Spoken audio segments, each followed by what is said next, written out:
Moke and friends.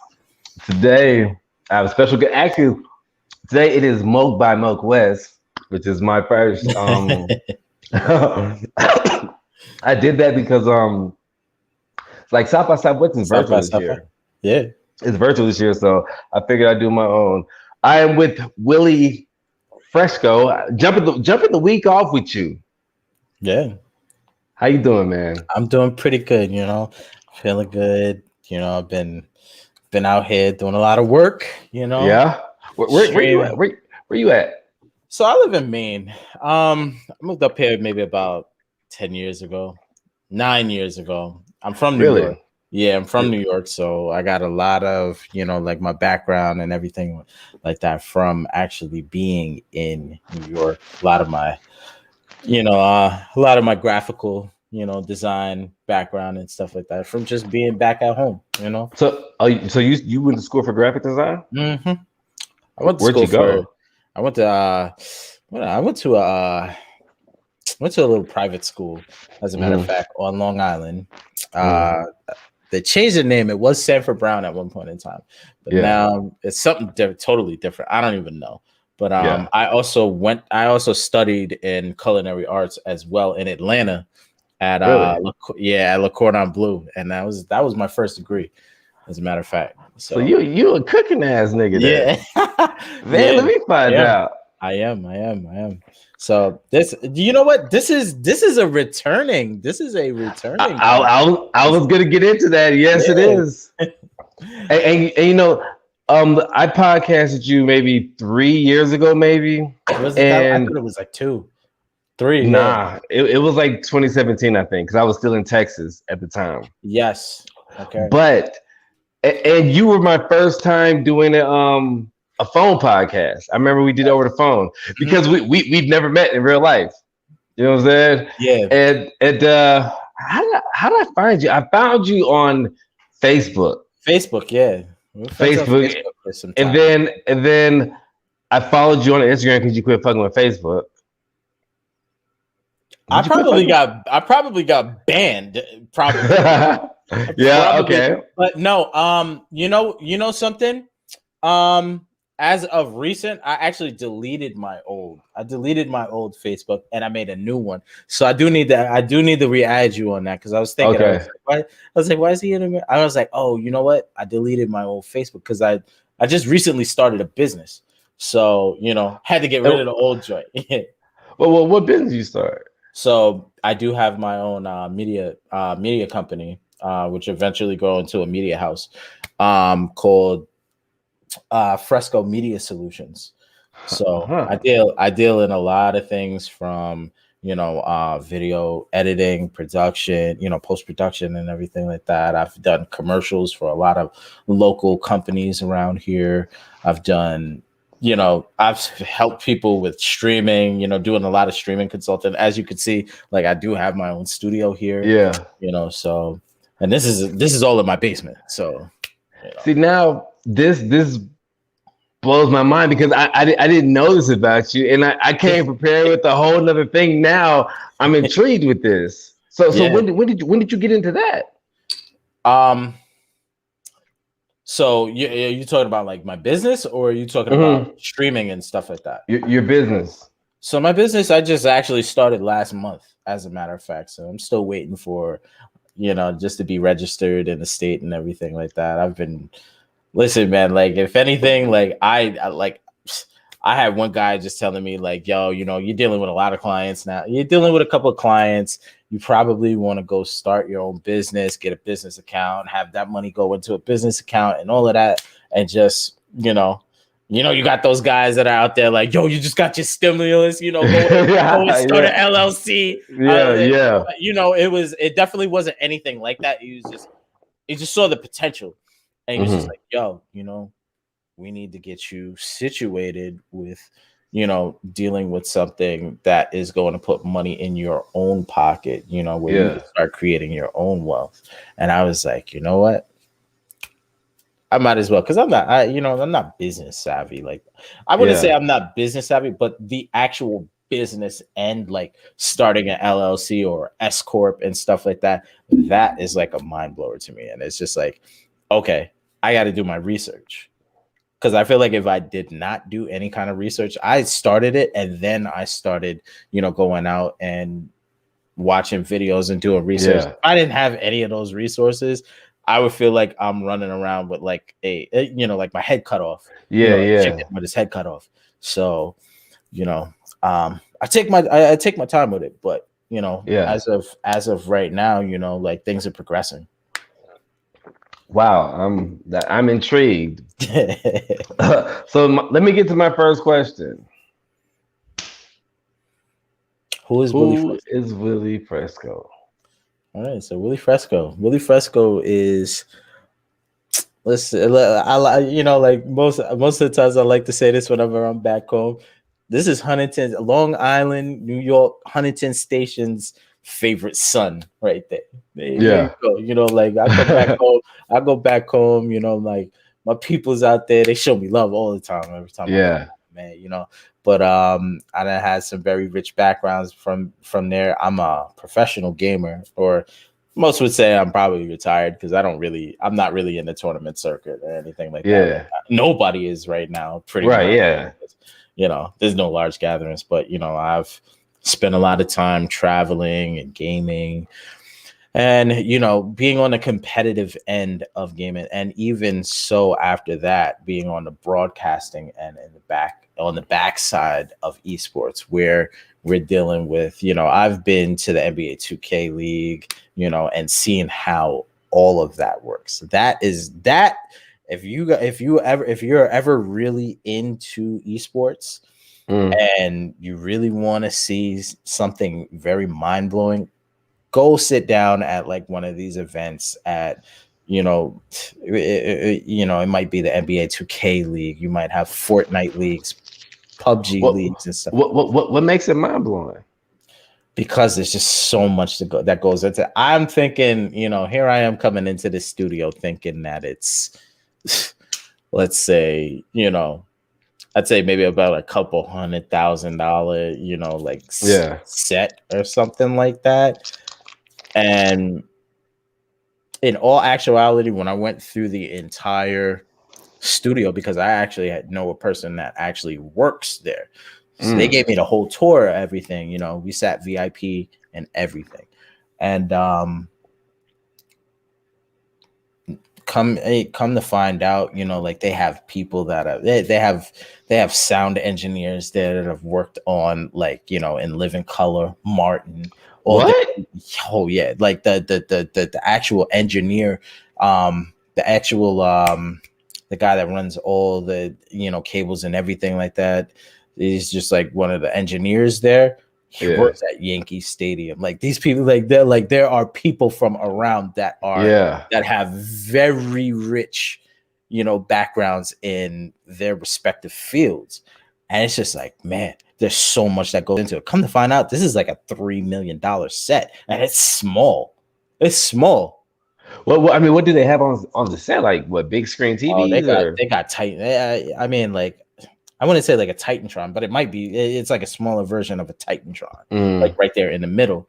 They got like all these setups and everything like that. A bunch of cameras. You got to imagine that there's a lot of cameras because they're taking videos from all different angles and stuff like that.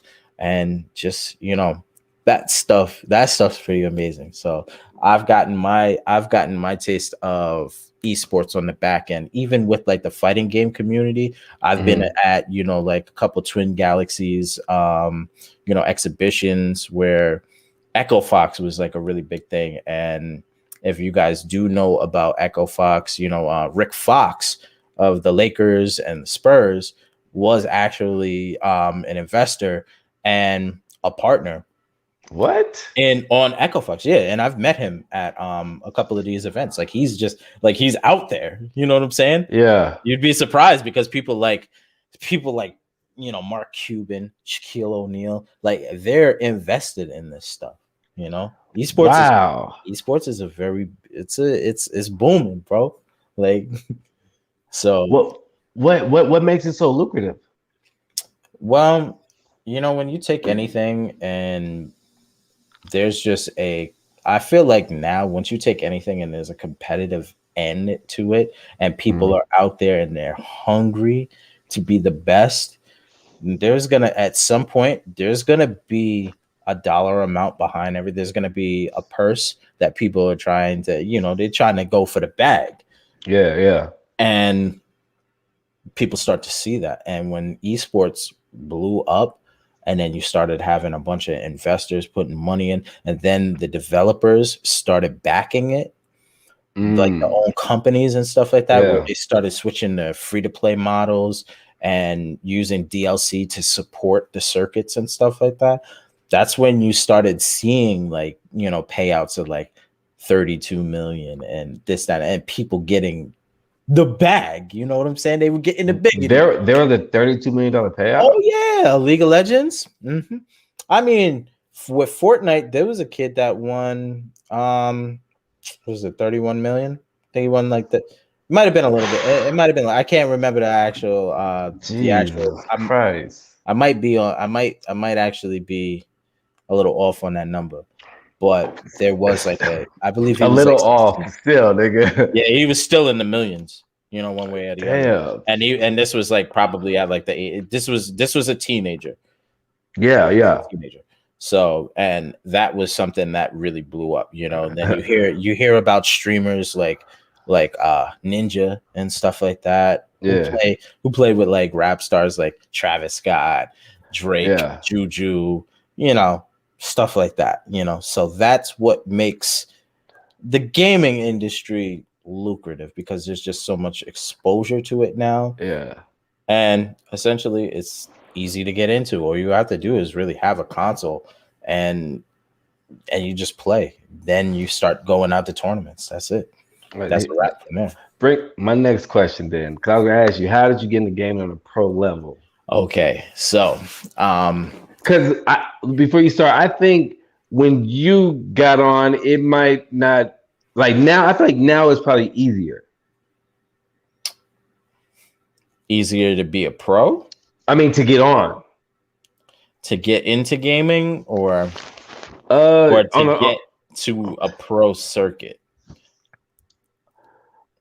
Because if you really, let's put it this way: when it comes to gaming, it's easy to learn, but it's difficult to master. Okay. There's a lot, but then you also do have those games where people consider fighting games very difficult to even get into in the first place. You know what I'm saying? Yeah. Then it's even harder to become a pro.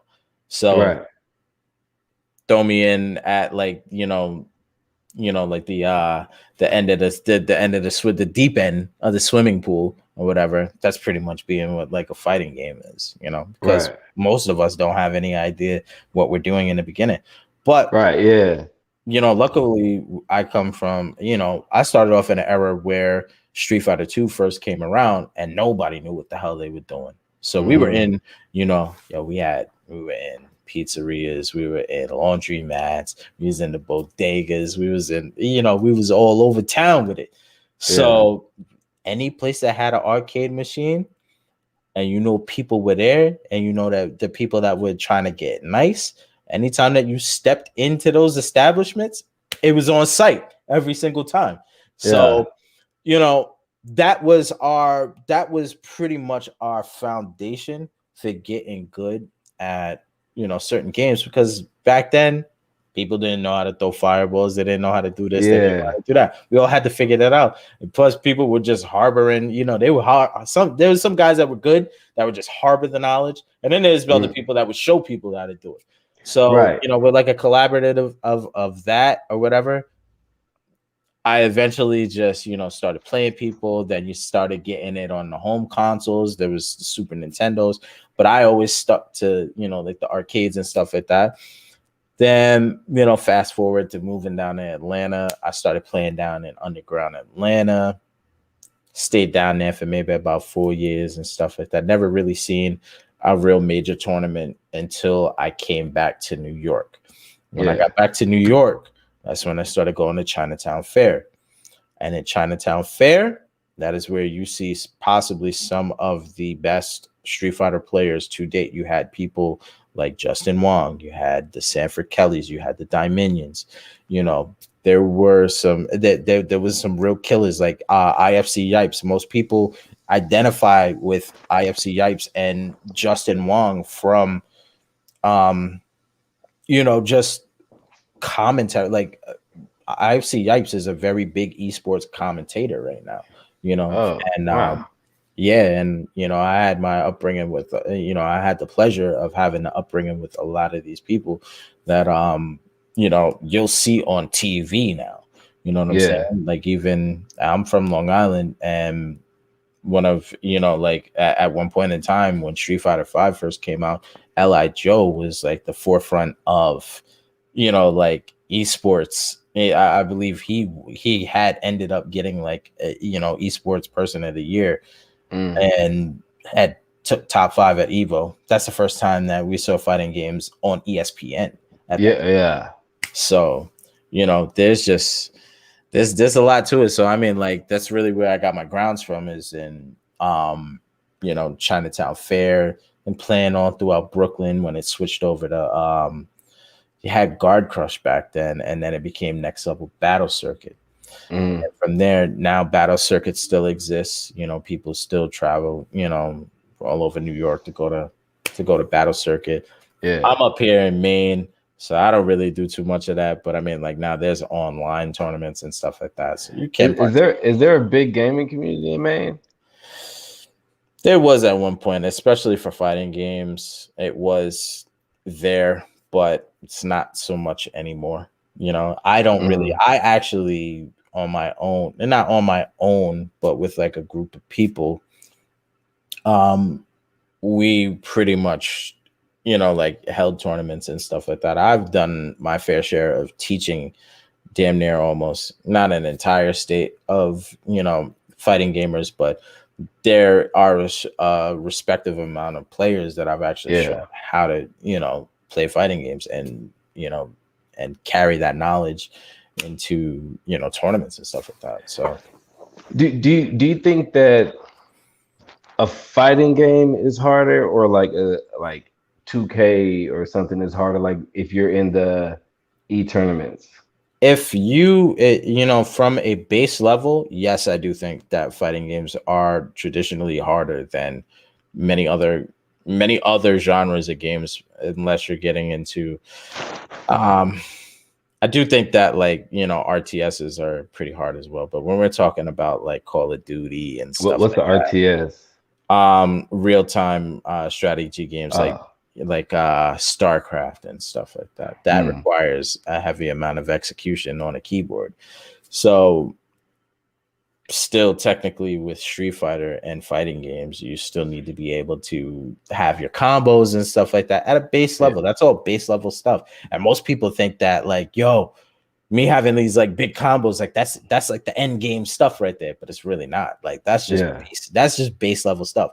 I think like when the game gets really hard when you have to start learning character matchups, then you have to learn how people, you know, play styles, how people play. character matchup.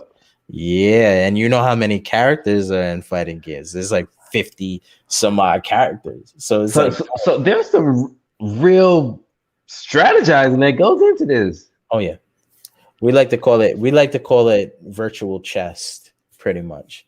Because when you start to get up into those levels where you get past, now I've been at like top 32s in tournaments and stuff like that. Yeah, And once you get that for me, once you make it out of pools and you get to the top 32, that's when the real tournament starts. Because then you're dealing with a bunch of like-minded people that are thinking above everybody else. They're way above everybody else. And that it really all becomes a mental game at that point, because most people at that point in time really understand their character matchups, and they understand how they're supposed to play against other characters. So now you're not playing the character itself, you're playing the actual player. And that's when it wow, becomes very difficult. That's that in any.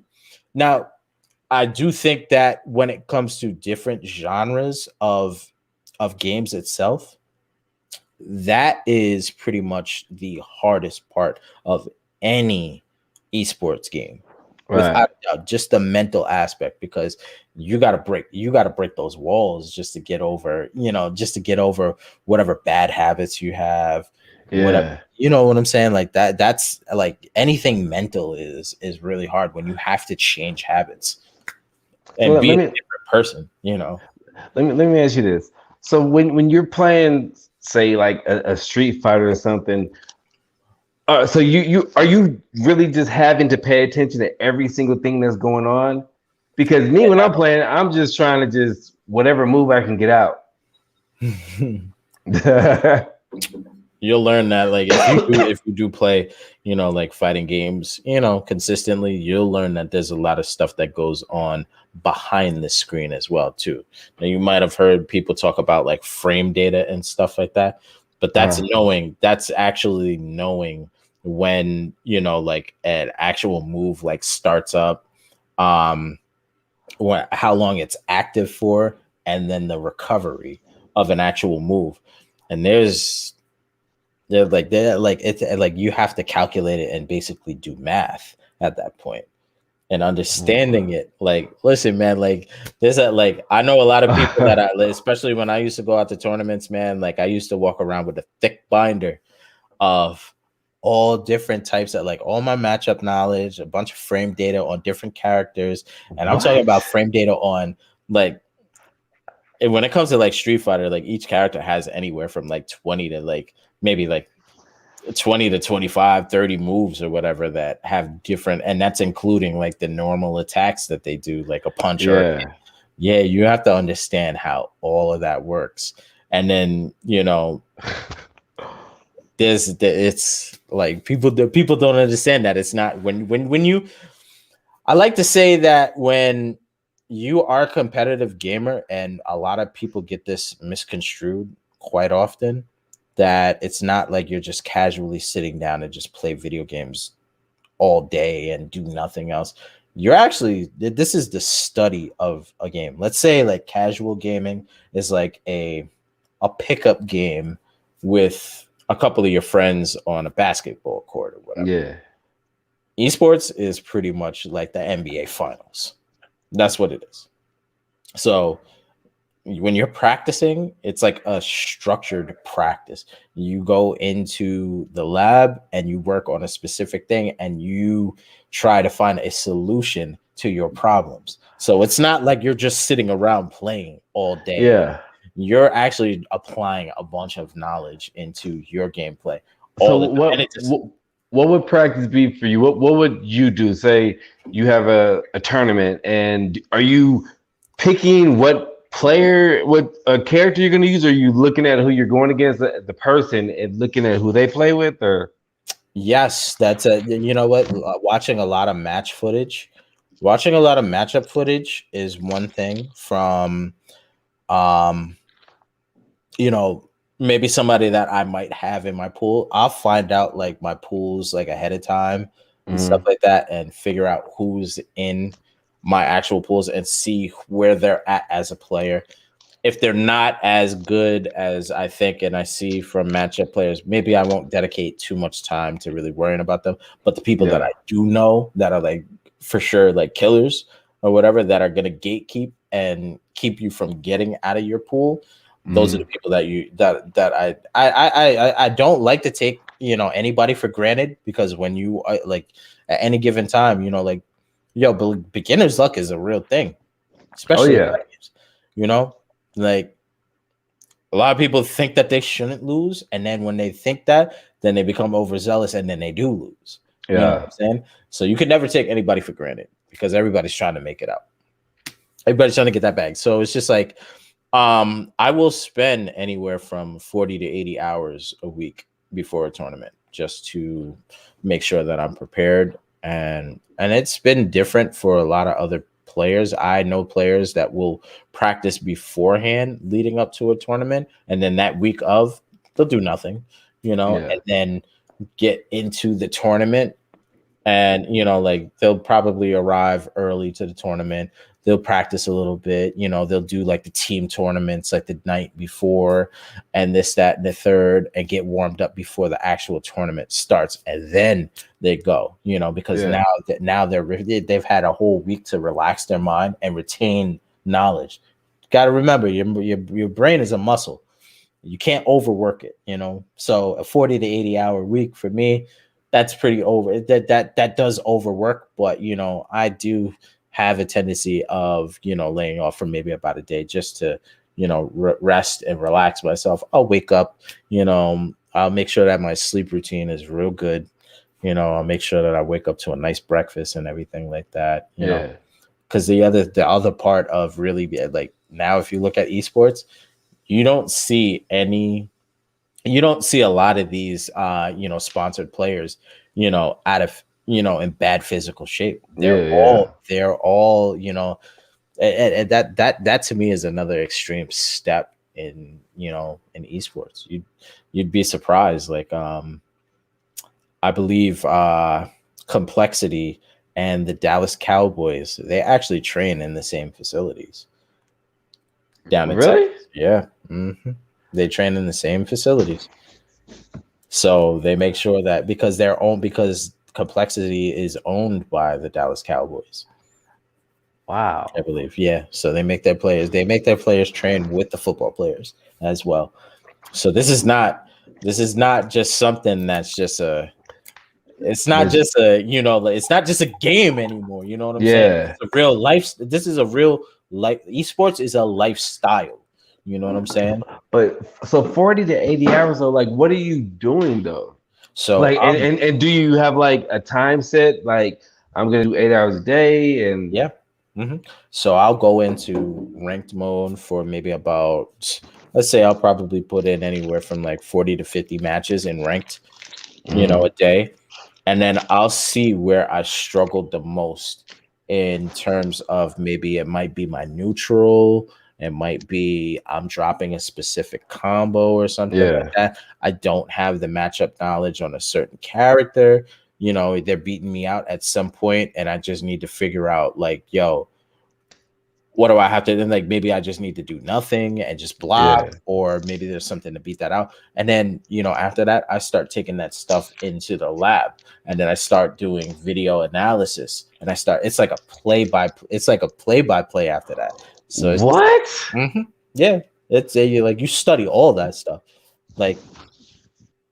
Exactly, like it's pretty wild. It's pretty wild to think about the actual process of going in and playing, and because nobody thinks about that. They think that they're just gonna go in, throw a couple of fireballs, have a little bit of fun with friends. Somebody that is actually competing for a tournament is gonna take that differently. So it's a whole other different, it's a whole other different spectrum, So this what you said earlier, the frame thing. Mm-hmm. So what exactly is it? Is that you seeing, like, noticing the movement that they do before they? No, not exactly. It's more or less like calculating how many frames it takes for a said move to perform certain actions. So it's like I said, like the startup of an actual move. How long does it take? How many frames does it take for that move to actually come out and get started? And then when it gets started, how long is it active towards? Yep. So the thing is that, like, when you're talking about how active an actual attack is, there's a hitbox around that attack, and the hitbox is supposed to connect with a hurt box on the opposing character. So now you have to decide when that, like how long that move is actually active. Then you have to think about, where that move actually hits. Does it hit high, mid, or low? And there's a whole lot that goes into that stuff. And then the recovery of it. So, like, let's say the recovery takes a lot longer than something that is, let's say, what we would call safe or positive. That means it's negative, and that means that it could be punished. So this is where people decide, oh my god, like this move took so long just to recover. I can actually punish him in the process of doing, of his recovery because it took so long. Oh yeah. So this is where you feel like, oh yeah, you know what? Like this move doesn't feel like, I feel like I could hit him when, like he's recovering or whatever. And everybody who's played a fighting game knows those moves that just take forever. Like if somebody was to do like a super or something like that, it just takes way too long to recover, and that's when you punish. But as opposed to, let's say somebody sticks out like a regular jab or something like that, that's safe. That's plus on block. You know what I'm saying? So it's figuring out things like that. And that's just like the base. That's the base level of things. There's this. Like I might have just came into this podcast and just opened up your entire world, bro. Yeah. Like I had just came to the decision I would not be a good pro gamer because I wouldn't say that. Anybody just thinking about that, like that, and studying all that seems stressful. It is. Listen, I'm surprised I'm not a smoker because as much I didn't broke equipment, I didn't spazzed out, I didn't cuss people out, this, that, and the third. I listen, man, like it goes. Meanwhile, like to a certain point, like I did become a sponsored player. You have to maintain a certain level of professionalism, right?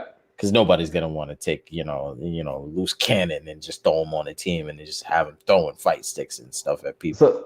So how did that work when you became sponsored? Did they like approach you? Yeah, I was actually approached by one of my friends who had a startup business from an anime company. As a matter of fact, they were run off of Facebook for quite some time. They had quite the following, actually, as a matter of fact, and it was just like, yo, listen, we want to bring another aspect to to our page as far as gaming, because we have a lot of people that game. You know what I'm saying? And they want to see stuff that's like high level. So, we're willing to, put X amount of dollars into, a salary for you, into having you travel and, having you represent our name, do some streaming and stuff like that. We'll build you a computer. We'll do, do all of that. They built you one for free? Yeah. Damn. So, all of that went into, all of that was, I signed a contract and everything like that. I signed a 3-year contract for that. And, I operated under them for some time until I decided, gaming had to take it kind of had to, go off to the back burner for a little bit because, I have a family now. So I can't just sit down and neglect, a kid and then neglect, my girlfriend and stuff like that, and put those 80 hours into just straight up, gaming like I used to be. So that's where I ended up going into the production end of it. And, with the little guise of, hey, this is work, this is professional work, you know what I'm saying? But I really do like it, because I've been streaming for, a lot of people don't know, but I've been streaming for maybe about like a good 7 to 8 years before it was even streamlined. Yes. Wow. Before you could even go out and get like Elgato this and Elgato that and lights and like Blue Yetis and stuff like that, you had to figure out all of that stuff on your own. You had there wasn't any wizards that you could just click and it would just set it up for you and everything like that. You had to understand. Like I understand a lot of the aspects of streaming just by looking at what's placed in front of me. A lot of people can't do that. So there's that end of it as well too, which I really enjoy. It's great. What's let me ask you this: is there beef between pro gamers? Hell yeah, hell really. Like people. It's like sports. Like I said, I mean, it is sports. There's beef. There's legitimate beefs all the time. But I mean, like, if I see you, I'm gonna fight you, beef. Oh, there's been those too. There's been those too. There's been fisticuffs at tournaments, man. We don't Really? encourage it. We don't ever encourage it, but there has been, yeah. Like to somebody be beating somebody's ass and be talking shit the whole time, or can you do that during a tournament? What, actually fight somebody? No, like be just talking shit while Talking you shit. Oh whooping them. hell yeah! It's not entertaining if it isn't. I mean, Yeah. they had to like tone it down a bit because there is a code of conduct now. You know, they call it Yeah. no thuggery, but you know what thuggery. You know what the fuck. You know what the fuck No that. nigga shit.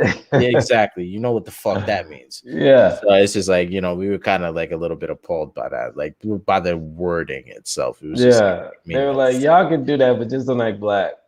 and it was directed towards a certain group of people that I actually know that I'm actually really cool with, because it's not, to me, it's not thuggery. It's just a way of expressing themselves. Like this is what, like, especially the East Coast. In the East Coast, we're known for being very hype about, any type of gaming and stuff like that. We out there, we putting on for, putting on for our towns and shit.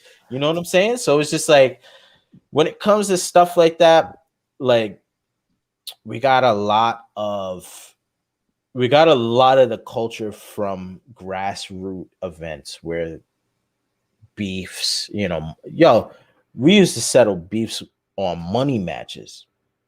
So it's just like, if you feel a certain type of way, put up $100 right now, put up 200, put up 1,000. I think the highest money match that I probably seen to date was probably like a $14,000 money match. So on how many rounds? It's like a 1st to 10, pretty much. On fighting game? Yeah. Like in the streets? Like niggas at the arcade? Like more or less at like a larger event. It was an exhibition, God. It gets up there. It gets up there sometimes when it's like a dedicated exhibition and there's like a fight card for it, or it's like when you go to a tournament or whatever and you know that those two competitors are there and they advertise that money match. And sometimes it could be the best respected players in that game. You know what I'm saying? Because there's anything from Street Fighter to Marvel versus Capcom to Guilty Gear to Blaze Blue to Tekken. There's plenty of fighting games to play out there. Are you good at Samurai Showdown? I used to play it as a kid, but I never revisited it. With the new one that came out, I never really touched it. You know what game they should do a tournament for? I don't know if you remember Bushido Blade. Same deal. Samurai Showdown is the same deal. Bushido Blade is SNK. But remember how Bushido Blade was? It was like real. You know what I mean? Like if you hit somebody a certain way, they would just die off automatically. Yeah, it depends. Like I believe Bushido Blade and Samurai Showdown are like pretty much the same. It's pretty much the same, not the same game, but it's pretty much a different iteration of that game. So you think so? Because Bushido Blade, you can just run in circles. Samurai Showdown was just like the Street Fighter format. Yeah, it was a 3D fighter, but I think it was more or less a spinoff. I could be wrong, but I don't know. Don't quote me on that. But so what's your go-to game to play as of right now? Yeah, Call of Duty. I play a lot of Call of Duty and a lot of Warzone right now. Are you good? I mean, obviously, but I like to think I'm alright. I'm pretty good with snipers. Do you just be like smoking, or do you camp out? Sometimes I will, sometimes I won't. I mean, like if I really got to go out and get it, then I'll go out and get it. If I really want to, like, say I got a shotgun and I need people to come to me, I'll camp. It's all this. That I don't like to call it camping either. I like to call it strategic placement. Pretty much. Because I mean, you're right. Yeah. But with those games, like what makes you? How do you get good? There's ways of doing that in the esports end of FPSs as well too. So what's that? First person shooters. So it's just like they have a program called Aim Labs, I believe. Mm-hmm. So I don't know if you're familiar with people that actually play on PCs or anything like that. We play A few, with yeah. yeah. So I play keyboard and mouse. Um, we can take like certain I believe it's like it's pretty much like almost like a test or whatever, and it's training in this program called Aim Labs. And what you do is it'll test your reaction speeds, like your flicks. It'll test your accuracy and stuff like that. It'll make you like point to certain, like dots on the screen and stuff like that. And then, click on those dots, and then it'll judge how fast your reaction time is and stuff like that. And you consistently do this stuff over and over and over and over again to get better reactions. Me necessarily, I never really had that around, and as of like maybe about 3 years ago, 3 years ago or whatever, I only just started playing keyboard and mouse. So I was always a console player. Right, me too. I've always played on a controller. Then I got to a point where it was just like, okay, I want to try keyboard and mouse because there's an obvious advantage with playing on a keyboard and mouse. What's the obvious advantage? So it's basically the reaction timing. You have higher sensitivity. I mean, like you can pretty much control a mouse better than you can control a thumb on a thumbstick. Oh, okay, yeah. Think of it as if I want to, like if I start my mouse from one end of the keypad, the mouse pad, and go to the other end, then I know that I know that might actually be like an exact 360. With your thumb on an actual analog stick, you can't judge the distance of doing an actual 360 without you actually stopping right then and there. So I know the actual distance between one side of my mouse pad to the other side, and I know that I'm going to get a 360. So if I stop halfway between that, then I'm going to get a 180. You know what I'm saying? And then, you obviously can control a mouse faster than you can control a thumbstick. So you can get quick flicks whenever you're sniping and stuff like that, or, quick scoping and stuff like that.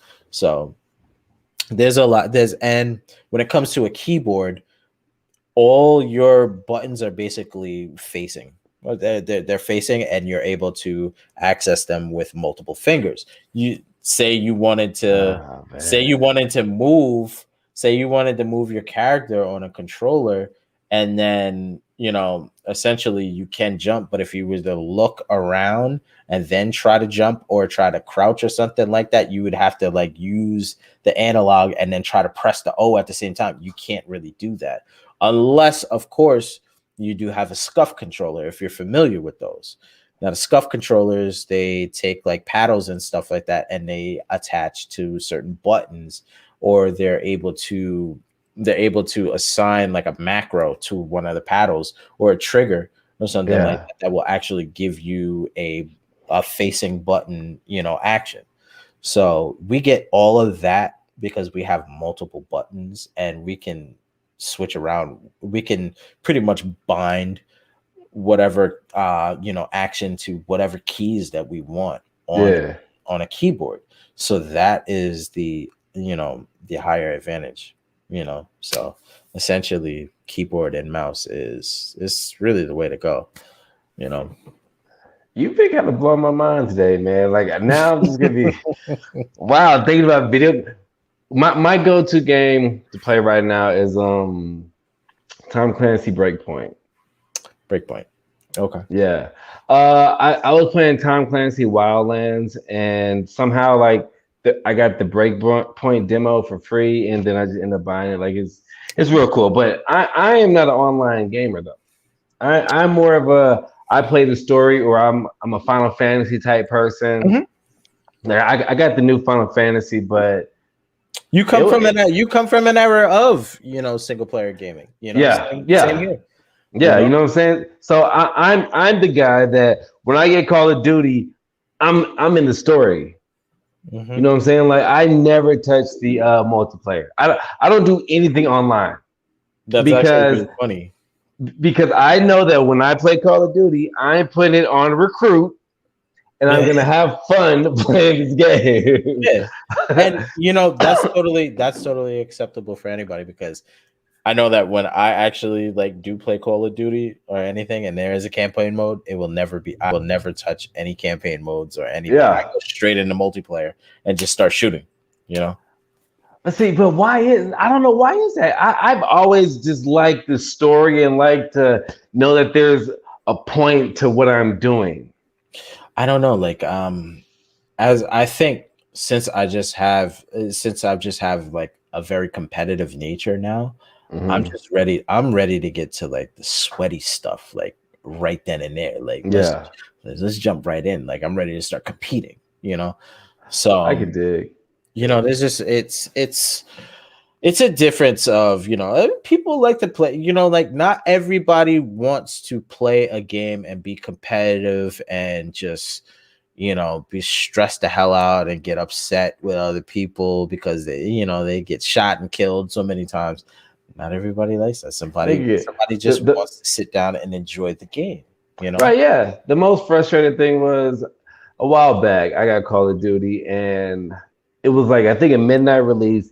And so I said, hey, I'm going to get on, going to do some, because I think that the multiplayer was available while the story downloaded or something. Yes. And it's like at the midnight release, there's motherfuckers in there that's like 5-star generals already. Yeah. You know what I'm saying? Like, I'm not even gonna say how is it possible, because I know how is it possible, because I mean when my brother used to work at Toys R Us, we used to get games before they came out. So I get how it's possible, but that makes the shit not fun. See, that's the thing. Yeah, living in New York, breaking that street gate is where it's at. Yeah. You go to that mom and pop joint out on Mott Street out in Chinatown. They selling it like a week or some a week ahead of time, maybe for like $10 and $20, $10, $15, $20, extra. Yeah. Damn, I'll pay that, I'll right, pay that. Yeah. Just to get the advantage on people, boom. Sometimes you got to do that, So besides Warzone, Call of Duty and Warzone the same thing, isn't it? Yeah. Mm-hmm. So I mean, Warzone is just the battle royale version of it. Call of Duty Black Ops Cold War is the new multiplayer, and then you still have Modern Warfare.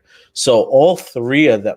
Now, this is where Activision, I think, is just like a powerhouse with this game in particular, because they deliver so much free content for this game. Wait, is the other one by Bungie? Is that Activision too? Is that Modern Warfare? Destiny? Are you talking about Destiny? No. Or Infinity Modern Warfare. Oh, okay. Infinity Ward and then Treyarch.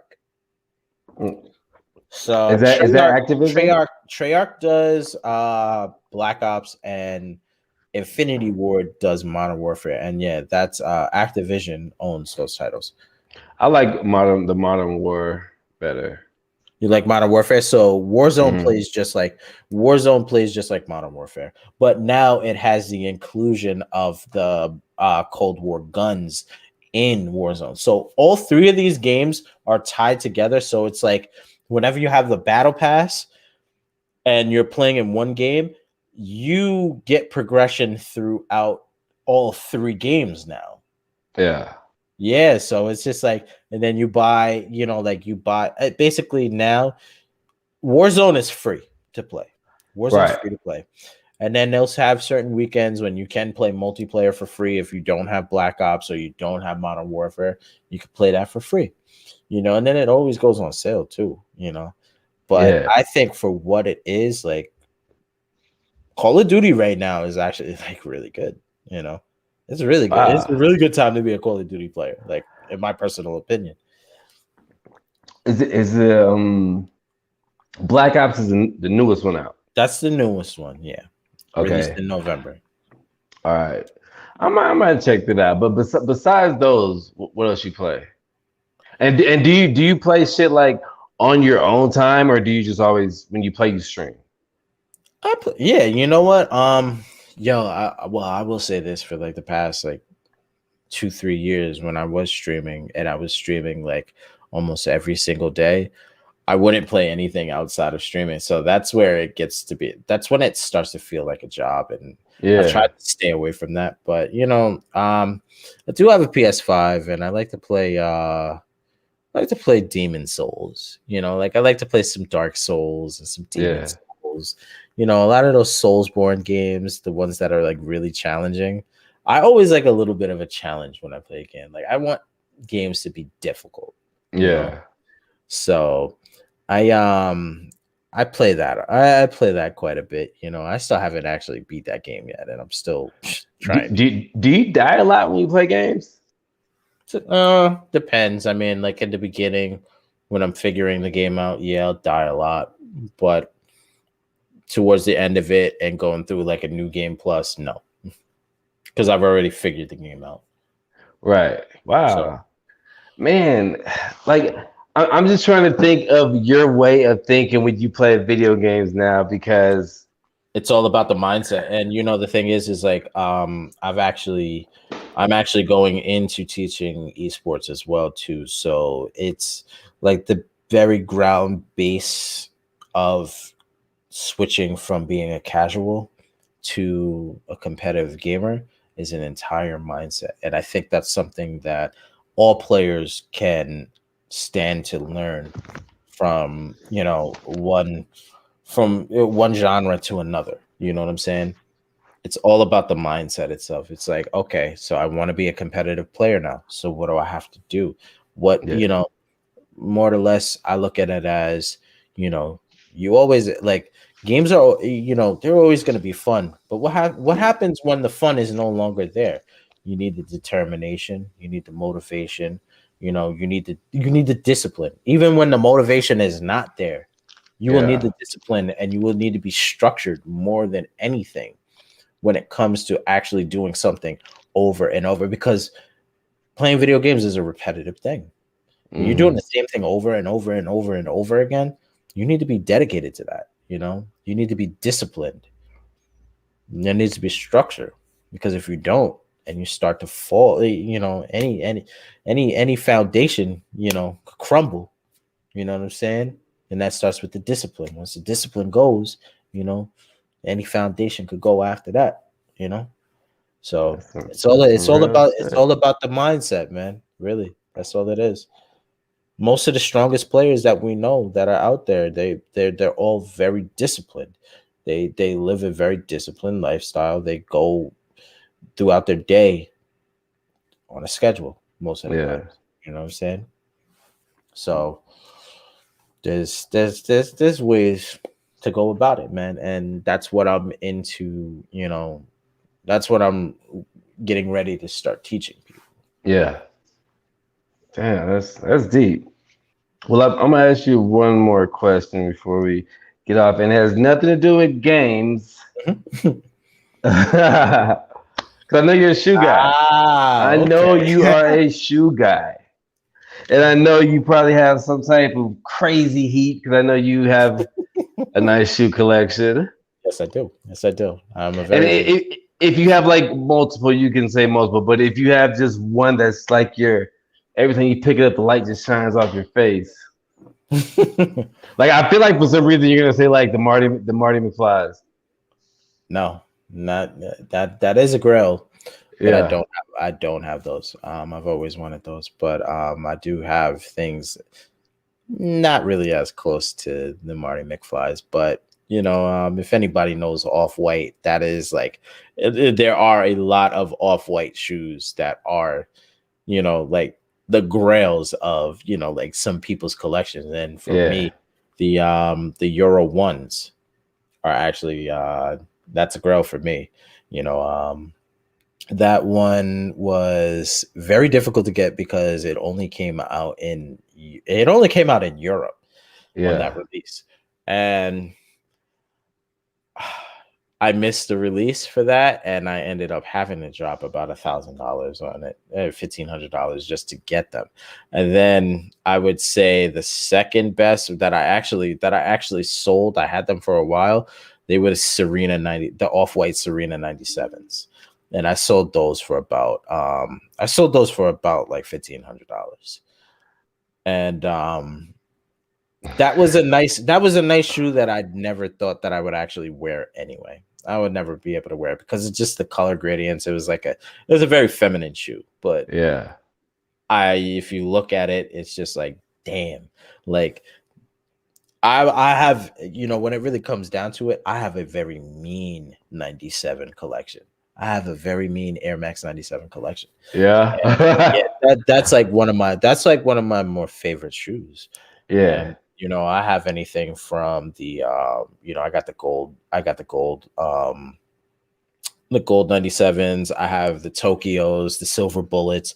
I have the Cristiano Ronaldo's, the CR7 Portugal patchworks. That's probably one of my favorite pairs to wear, as a matter of fact, and because it just looks really nice. Like the quality of the shoe is really good. That's the other thing. Like you could get a lot of these limited edition shoes, and sometimes the quality is just not where you would think it would be. Right. But, when it really comes down to it, there are some shoes that just have great qualities. Like I know, like the Travis Scotts, like the Travis Scott 4s that came out. Mm-hmm. That has a great it's not nubuck, but it's like suede. Yeah. But if the thing about that is that when you get those suedes, they fade. That shoe fades. That shoe fades really nice. It fades. Yeah, yo, you know something? This is something about Travis Scott in the way that he makes shoes.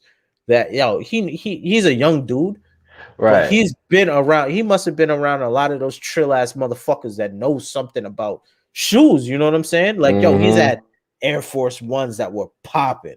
He's had the Cactus Jack 6s. What is it? 6? Yeah. Those are fire. The ones. The Travis Scott ones, the 4s, the dunks, each one all of them are fire. The only ones that I didn't like was the SB, the SB with the bandanas and shit. I hated those shits, and they were like $1,000 some odd at the resale, and I'm just like, why do people? That's just hype beast, just being like, oh, Travis Scott's putting something out, let's put a price tag on it. Yeah, get the fuck out of here. I don't care about that, but. Anything outside of that, Travis Scott has had some real heat. Yeah. And I've never been able to really get my hands on any. I've never really been able to get my hands on any of the Travis Scotts. Like the 4s were easy to get, and I never got them. But I have a lot of, because I didn't win any lotteries, and I didn't decide to just go out and buy. It wasn't a shoe that I really thought that I needed to go out and buy. Yeah. But the weird thing is that like I had back in like 2018, I think the golden era of Off-White is 2017 to 2019. I was hitting on so many different, me and my man D Nice, we were hitting on so many pieces. And the other funny thing is that I do have a sneaker community. We do have a sneaker community that we have grown on our own in a Discord that, we have for people that like to go out and monitor when shoes release, how to get them, if you need bots, because bots are a real thing nowadays. We got access. Listen, we got access to tools, bro. So like I'm also very most people will sit here and probably just be like, wow, this guy is very multifaceted. Like he's like when he gets into something, he gets into some shit. You know what I'm saying? So we have the tools to get what we need. You know what I'm saying? So, a lot of people that I deal with in my community, in like the fighting game community and stuff like that, we be out there. We got some fly guys out there, yo. Like it's not just the gamers that are, in your grandmother's basements and stuff like that no more. We got some fly guys out there, bro. Yeah. Like, yeah. And it's not just all Supreme and all of that either. I'll tell you just like this. I don't care about Supreme like that. I don't care. Like Supreme is just like, I think it's like the poor man's Bape almost. That's all I can think of it. Like Bape is up there. And I think for street level stuff, like Bape it's all right, but I think I like Off-White a little bit better. Yeah. I like Off-White better. Yeah, it's nice. But the pinnacle of any of that stuff to me is definitely Louis Vuitton, without a doubt. I like Louis Vuitton a lot. You cannot deny, and I'm pretty sure you know Virgil Abloh, right? Yeah. Yeah. So he is the creative designer of Louis Vuitton. You know what I'm saying? And it only gets better. It only just keeps getting better and better and better. You know, then you got people like Dapper Dan, who's another creative designer of Gucci. You know, Yeah. because back in the 90s, back in the 80s and the 90s, you know, that man was out there. They didn't have to give him cease and desist back in the day. If you look up the story of Dapper Dan and how he used to take like the luggages, and he used to be in a shop and he used to create those custom pieces for people, you know, like Mike Tyson and Nicky Barnes and people that used to come through the shop and stuff like that. And he was creating these custom pieces and stuff like that. Gucci eventually had to come through and give him a cease and desist because Yeah. he was popping. You know what I'm saying? He was Yeah. popping. So, you know, but now he's a creative, you know, designer of these people. They have, it's this stuff is all penetrated into our culture. So of course you're gonna have people that, you know, look like us that can market to people that I mean, like, it's really hard to say who is the biggest demographic to that stuff, but you know that Yeah. whenever you go out to these cities, you know that you're going to see these swaggy inner city youths with Mm-hmm. all this material. You know what I'm saying? And that speaks to a lot of our musical culture and who we are as people. You know, like anything, I feel like anything that Black people do is always going to be swaggy. You know what I'm saying? Yeah. So Yeah. For that. yeah. So any last words? Tell the people where they can find you. Anything you want to say? Okay. The last words, you know, so as of recent, I've been working on a podcast that I've been working on, you know, another podcast that I do with a Nice. couple of my friends. I actually produce it, and you know, I handle all the post production, you know, a lot of the marketing and the advertising for it. It's called We'll Get There in a Minute. So I do that on a weekly basis. You know, we post every Monday. We have a Facebook discussion group. We have the Mm. YouTube and everything like that, and it's called We'll Get There in a Minute. So I work really hard with you know, these are actually a group of my friends that I've known for a very long time, since I was actually, like, my oldest friend is, I've known him since I was 4 years old. You know, Damn. but yeah, we got some longevity out here, man.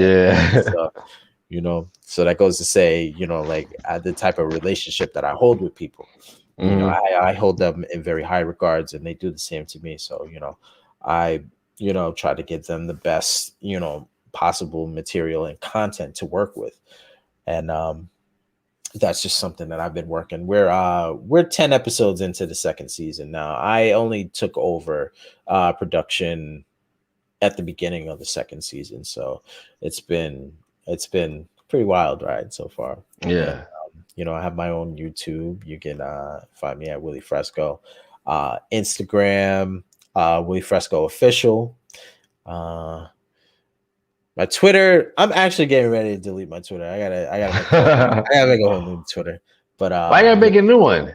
Ah, we go way back. I mean, like, there's been things that have been said from a far long time that I Yeah. probably just You don't want to get canceled? exactly, like, I probably should just get rid of it. But you know, keeping things on a business standpoint, you know, Yeah. I would rather not have those type of things come back and bite me in the No, yeah, ass. yeah. And Start actually, fresh. I do think that there is a program that allows you to delete all previous tweets. I actually got to ask a friend Hmm. about that, because I might just do that. I don't think I'll get rid of my Twitter. Yeah. I like my Twitter, you know. Yeah. But you How know, about your followers? I've become pretty, you know, family friendly throughout the past year, I'd say. Yeah. You know, I've been working. Yeah, I've been working to, you know, change my demographic a little bit more. You know, I'm not just you know, the wilding out, you know, gamer dude anymore that just says anything on his mind anymore. You know, like, we matured a little bit, you know. Yeah. Yeah. So, you know, Ain't I nothing try wrong to with take it that. to yeah, I try to take it to like the next level, you know. It's I do think that, you know, it is cool in the beginning to, you know, just be a personality, and people do think like, yo, I'm gonna just get this all out, you know, I'm gonna get it all out, I'm gonna just be that guy, you know, I'm gonna be Yeah. myself. And then, somewhere down the line, you got to take more of a turn towards a family friendly, content, that always works. True. It always works Yeah. out that way. You see it. And greatest example of that is Snoop Dogg. Oh Uncle, yeah. Uncle Snoop is Yeah. he's a national treasure, man. Yeah, Anything for that real. Snoop Dogg is attached to, come on, son. We all knew that, he was, they were, he was a gangster from, from Long Beach. You know what I'm saying? Yeah. All the way up until now. He's doing TV shows with Martha Stewart, Martha Stewart, yeah. and it's Damn. all wholesome. You know what I'm saying? Yeah, yeah. So I believe everybody has grounds to change the demographic. Like, yo, he's reaching out to white milfs Yeah. and stuff like. He's got cooking books out. Like, come on, son. Like, For real. everybody got room for improvement. You know what I'm saying? Bottom True. line. So with all of that said, those are my last words. Well, man, I appreciate you, man. I appreciate you for being here. Now, like,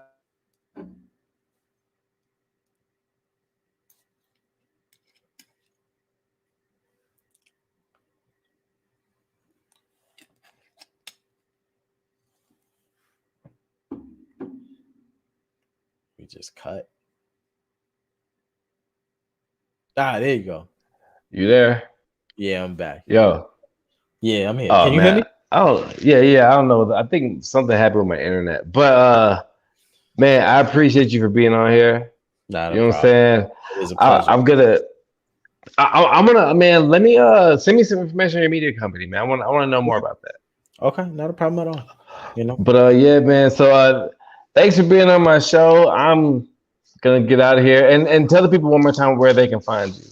So Instagram, Willie Fresco official, Facebook, Will O'Gara. That's Ogarra. Twitter, Willie Fresco TV, and YouTube, Willie Fresco. All one word. Oh, it's 2 words, I think. Two words. 2 words. Yeah. Okay. Willie Fresco. Yes. So yeah.